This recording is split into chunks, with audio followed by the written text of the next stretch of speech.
foi porque ela o via como responsável por muitas das atrocidades sangrentas que ocorreram. Cordan nem tentou escapar. E durante seu julgamento, não demonstrou arrependimento. O que esperava conseguir assassinando Mahat? Paz. Agora que ele está morto, a paz voltará a meu país. Charlotte Corday rapidamente foi executada, e seu sonho de paz morreu juntamente com ela. Ela matou Marat, o homem, mas criou Marat, a lenda. Sua morte foi representada pelo pintor revolucionário mais importante, Jacques-Louis David. Ele tornou-se um mártir, uma espécie de figura quase religiosa. Pessoas ofereciam preces por ele, diziam coração de Jesus, coração de Marat. Existiram momentos, como em seu funeral, onde a banheira na qual foi assassinado foi elevada em um altar quase como crucifixo. Se olharmos para o quadro de Davi sobre a morte de Marat, vê-se claramente que seu corpo está enrolado exatamente da mesma forma que o corpo de Cristo é mostrado nas representações clássicas da Pietà, da descida da cruz. Vemos uma identificação claríssima de Marat com Cristo, com Marat representando uma nova espécie de Deus da República Radical.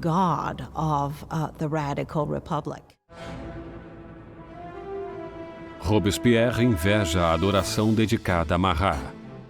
Mas sempre pragmático volta sua atenção para os assuntos do momento. Porque, apesar de Marat estar morto, ainda existem outros exigindo mais sangue, o sangue real. Concierge, a Anticâmara da Morte.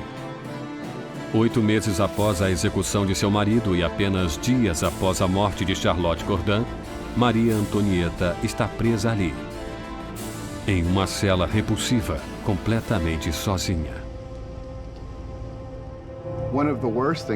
Uma das piores coisas que aconteceram a Maria depois da execução de Luís foi que seus filhos foram afastados dela.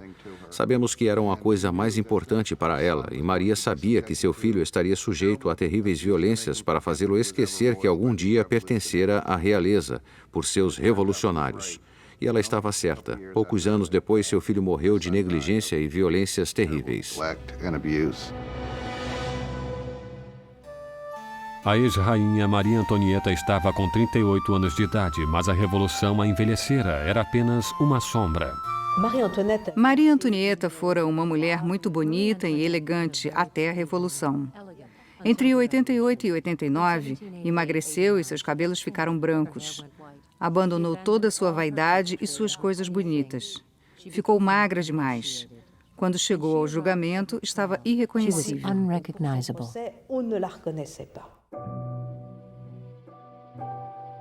Em 15 de outubro, Maria é julgada, acusada de alta traição e de acabar com o Tesouro Nacional. As poucas evidências apresentadas eram suplantadas pelos rumores. Uma acusação final foi acrescentada à lista.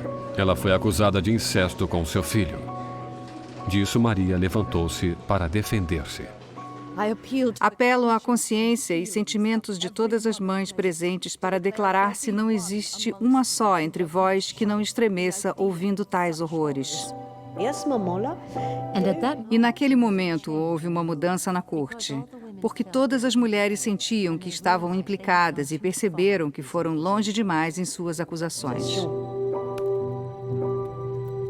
Com uma elevação da simpatia pública, Maria esperava ser deportada para a Áustria, mas suas esperanças desapareceram quando sua sentença foi declarada. Deveria ter o mesmo destino de seu marido. Maria Antonieta estava triste desde o princípio. Ela era o símbolo da aliança austríaca que provara ser desastrosa para a França. Juntamente com o marido, foi motivo de riso devido ao aparente fracasso de seu casamento. E ela era o símbolo da cultura da corte, em uma época em que o povo passava a ver essa cultura como algo completamente corrupto e terrível para o país. Portanto, por todos esses motivos, ela foi odiada como nenhuma outra rainha da França o fora antes. Era desprezada, vilipendiada. De sua cela, Maria escreve uma carta final despedindo-se de seus filhos e de sua família, prometendo ser corajosa. Seus longos cabelos grisalhos foram cortados, preparando-a para a lâmina.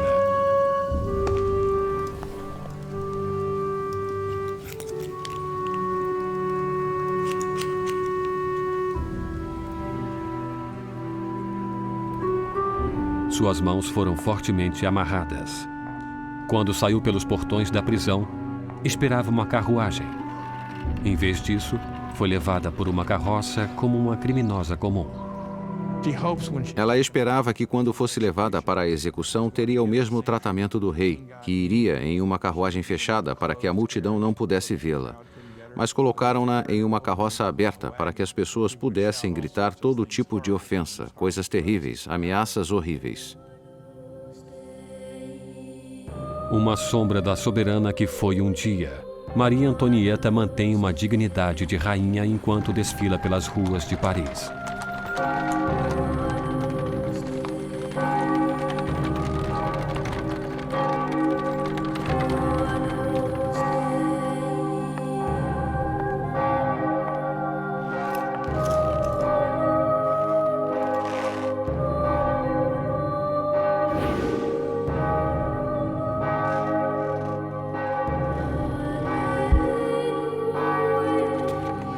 São lidos seu nome e acusações contra ela.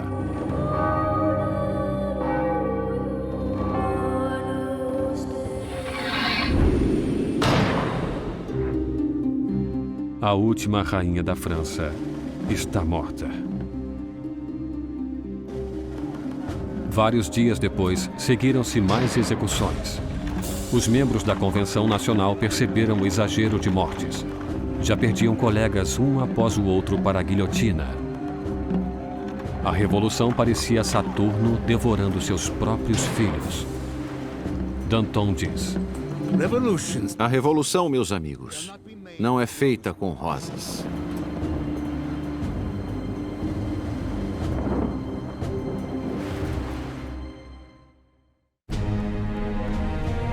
Setembro de 1793. 4 anos passaram-se desde a Revolução e a França estava sendo despedaçada. Havia uma violenta insurreição nas províncias e enormes perdas causadas pela guerra contra a Europa. Em uma derrota famosa, os britânicos tomaram o porto de Toulon. A Europa estava comendo a França por suas fronteiras. A França era o maior e o mais popular país da Europa Ocidental. Foram uma grande força militar e, naturalmente, quando entrou na Revolução, muitos de seus inimigos e muitos de seus aliados pensaram haver chegado à chance de tomarem não um pedaço do território francês, mas certamente para enfraquecer-se às custas dela e para enfraquecê-la definitivamente. A França estava isolada no centro da Europa, estava bloqueada pela Bretanha, era atacada e invadida pela Áustria e pela Prússia. O povo de Paris estava tomado de medo de que a vitória da contra-revolução levasse a um banho de sangue. Danton e Robespierre, os astros oradores da Convenção, perceberam que teriam que agir para salvar a Revolução. Convenceram seus colegas a instituir uma nova forma de lei marcial. Está na hora de todos os franceses desfrutarem de uma igualdade sagrada. Está na hora de impor essa igualdade através de atos de justiça contra traidores e conspiradores. Que o terror seja a ordem do dia. E assim tem início um novo capítulo na Revolução. Um período de violenta repressão chamado de O Terror. Em uma virada notável, os revolucionários suspendem a nova Constituição e os direitos que ela garantia.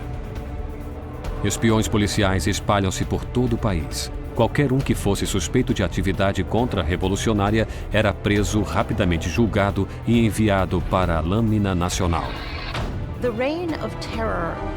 O reinado do terror foi criado como um governo de emergência. O que compreendiam como terror era insuflá-lo nos corações dos inimigos da República. E eles ou aceitariam as regras ou seriam presos e condenados. Arrested and disposed of. A menor suspeita poderia mandar qualquer um para o cadafalso. Políticos que comentassem a monarquia defunta. qualquer um que usasse as palavras Monsieur ou Madame ao invés da nova forma de tratamento cidadão. O ar estava carregado de paranoia. Vizinhos denunciam vizinhos. O rolar incessante das carroças da morte percorriam as ruas de Paris. A execução paira sobre as cabeças do povo. Todos sabiam que em Paris havia vários espiões da polícia por toda parte. Nas filas do pão, escutando o que as mulheres diziam e entregando-as se não gostassem do que ouviam. Podiam ser entregues não somente por se queixar do preço alto do pão, mas também por não mostrar-se muito entusiasmado com o andar da carruagem e com o sucesso da Revolução. Qualquer comentário poderia causar problemas às pessoas. A convenção instituiu um tribunal revolucionário, expedindo julgamentos e execuções com grande eficiência. Para consolidar o poder, formaram um conselho de 12 homens chamado Comitê de Segurança Pública. O maior poder deveria ser delegado a um grupo menor e esse grupo tornou-se o Comitê de Segurança Pública, que finalmente resumiu-se a 12 pessoas que governavam a França como uma ditadura coletiva. Com suas palavras de mestre e sua visão revolucionária, Robespierre tinha a voz mais forte nas reuniões. E essa voz pedia mais sangue.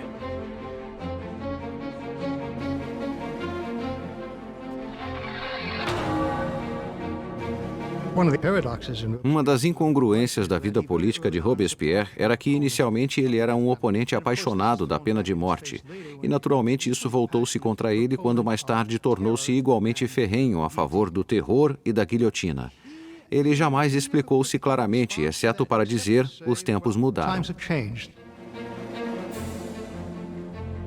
A revolução endurecera Robespierre. Inicialmente apoiando fervorosamente uma imprensa livre, agora instaurava a censura, um vestígio do antigo regime. E com a igreja já sendo atacada, ele é influenciado por um dos revolucionários mais radicais, Jacques-René Hébert, que propõe uma descristianização. Quando a crise da guerra e da rebelião interna está no seu auge, o povo começa a dizer que a raiz de todo o problema eram os padres, a religião. E se quisessem salvar-se dos inimigos da revolução, deveriam destruir o poder da Igreja Católica. Superstição, fanatismo, é disso que a religião se trata e, consequentemente, acabar com isso. Ruas que tinham nomes de santos foram rebatizadas.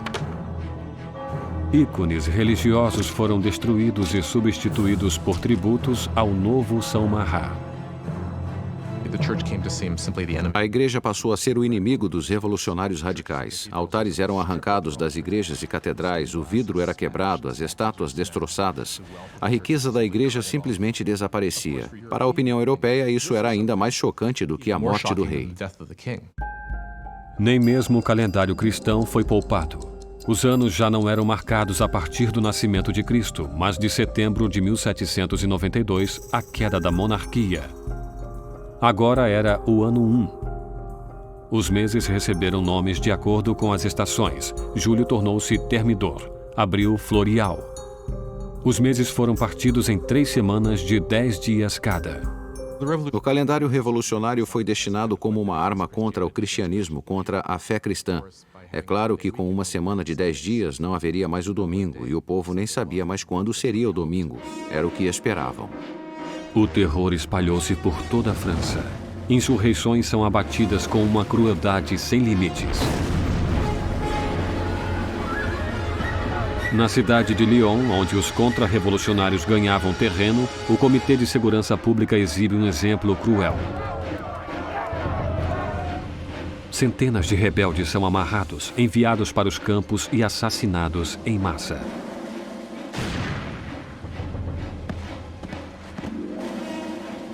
Uma região chamada Vendéia, no oeste da França, também tornara-se um ponto de contra-revolução.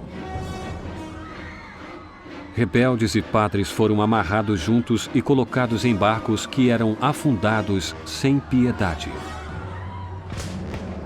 Mais de 100.000 pessoas foram mortas somente em Vendéia. Em Paris, a guilhotina desce cada vez mais.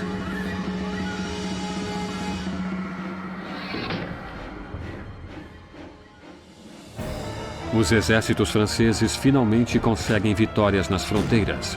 Sob as ordens de um brilhante comandante, Napoleão Bonaparte, o exército francês faz com que a Marinha Britânica realize uma retirada desmoralizante em Toulon. A revolução está em seu auge. Robespierre está em seu mais alto poder. Dominar a todos os inimigos da revolução e alcançar o sucesso através do terror. Durante um tempo, o terror foi um meio eficiente de reunir o país, o governo e lutar uma guerra com várias frentes.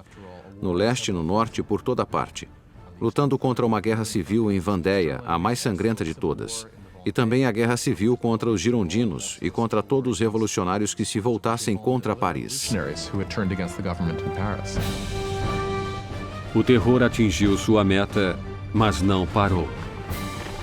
E não pararia até devorar o homem que o criara, Maximilien Robespierre.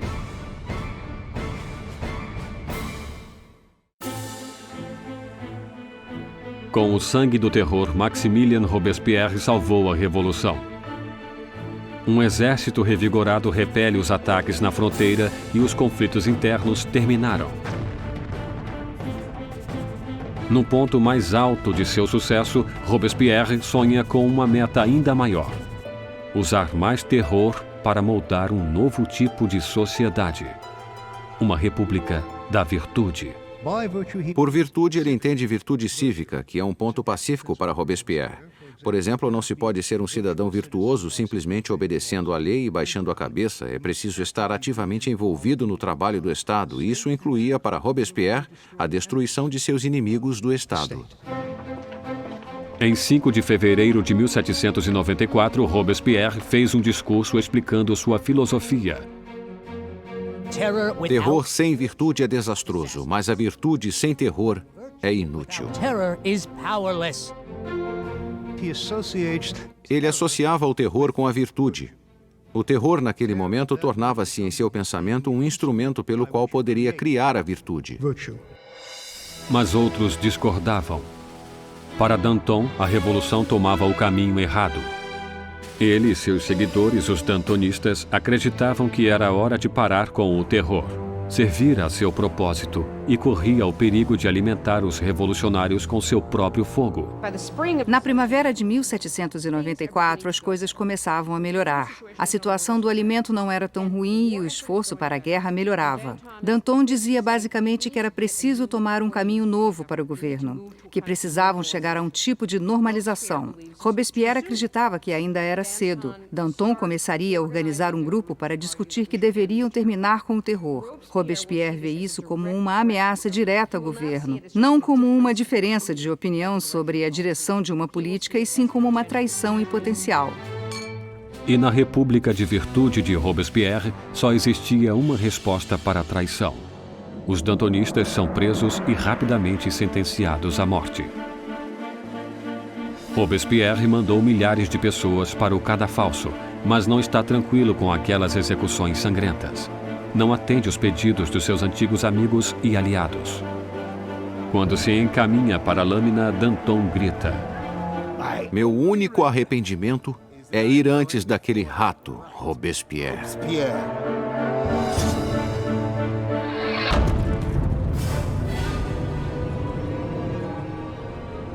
Com os dantonistas fora do caminho, Robespierre lança a França em um período ainda mais sangrento, mais horripilante: o Grande Terror.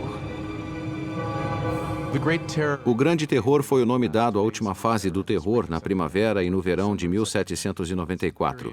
Foi o período em que o espaço entre as execuções começou a diminuir e, com isso, a atmosfera de paranoia, especialmente de Paris, mas por todo o país, começa a aumentar. Podemos checar o número de execuções até chegar a mais de 800 por mês em Paris, crescendo ainda mais no fim. O carrasco de Paris está mais ocupado do que nunca. Mas no dia 6 de junho de 1794, as carroças da morte pararam. A guilhotina silenciou. Robespierre declarou o novo feriado religioso. o Festival do Ser Supremo. Queria substituir o antigo Deus católico por um novo, a deusa da razão. Robespierre nunca foi um ateu, nunca apoiou políticas ateias, julgava que as pessoas precisavam acreditar em uma divindade e ajudou a criar esse culto chamado Culto do Ser Supremo, com um quadro extraordinário em Paris.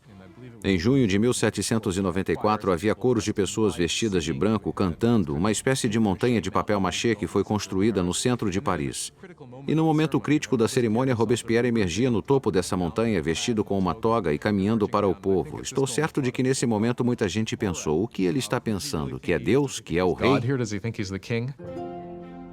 Quando o Grande Terror fugiu ao controle, os colegas de Robespierre viram o Festival do Ser Supremo como sua saída do mundo da realidade. Muitos pensaram que Robespierre chegara a uma posição tão extrema e fora da razão que não teria volta, que seu fanatismo o enlouquecera, que estava maluco.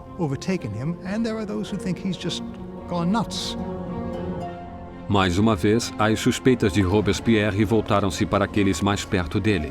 Em 27 de junho, agora 9 do Termidor, ele apareceu na convenção e fez um discurso cheio de ameaças. Seria seu último discurso. Robespierre cometeu um erro tático. Anunciou que tinha uma nova lista de inimigos, mas não a entregou. Portanto, todos tiveram medo de estar nela. E quando voltou no dia seguinte para entregar a lista, foi preso antes que pudesse falar. Um coro inesperado de vozes gritava fora Robespierre. Ele ficou chocado e em silêncio. Os representantes declararam-no um inimigo e removeram-no da convenção.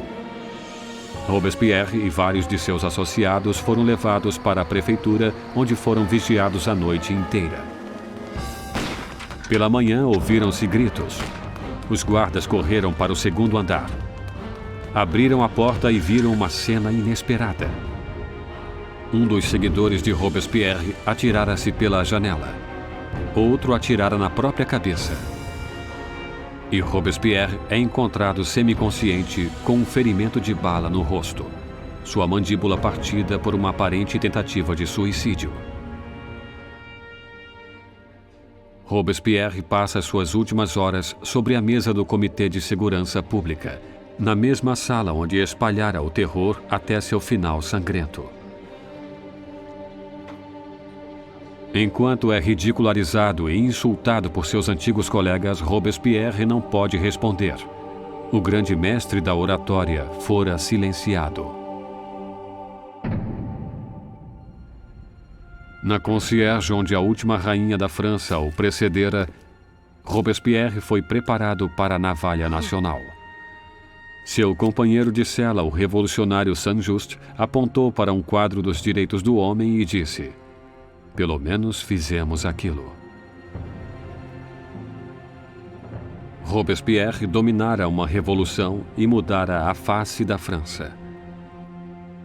Reordenara a sociedade e dirigira um sistema sangrento e tirânico para garantir seu sucesso.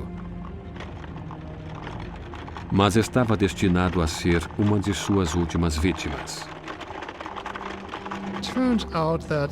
O caso é que havia muito entusiasmo para terminar o terror, mas ninguém sabia como fazê-lo. E o mais surpreendente de tudo é que, no final, a única maneira de acabar com o terror seria com a queda de Robespierre. Em 27 de julho de 1794, a guilhotina decapitou o incorruptível.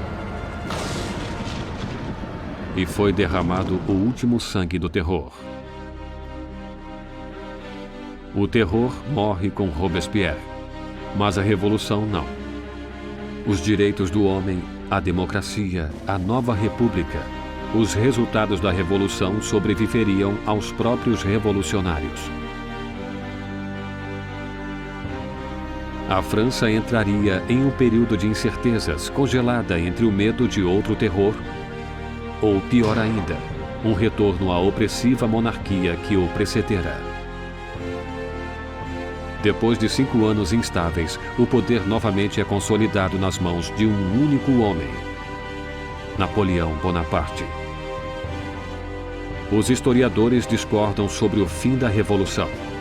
Alguns acreditam que ela morreu com a ascensão de Napoleão. Outros afirmam que a Revolução viveu até o século XIX e mais ainda.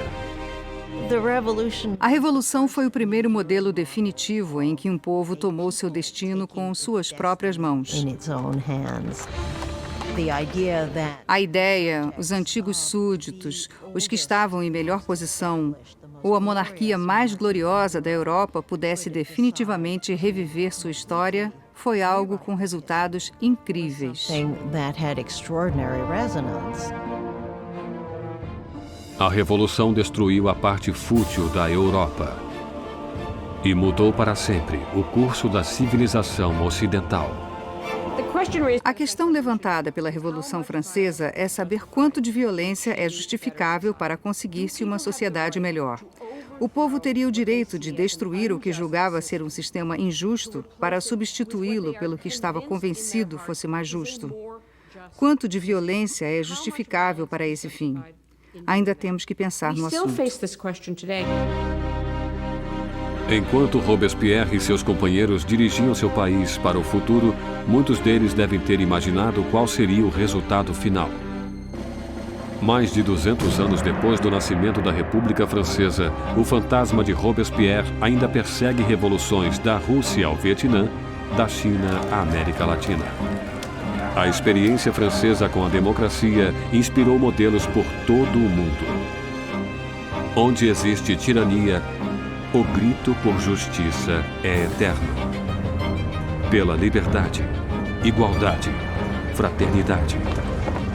Pela revolução.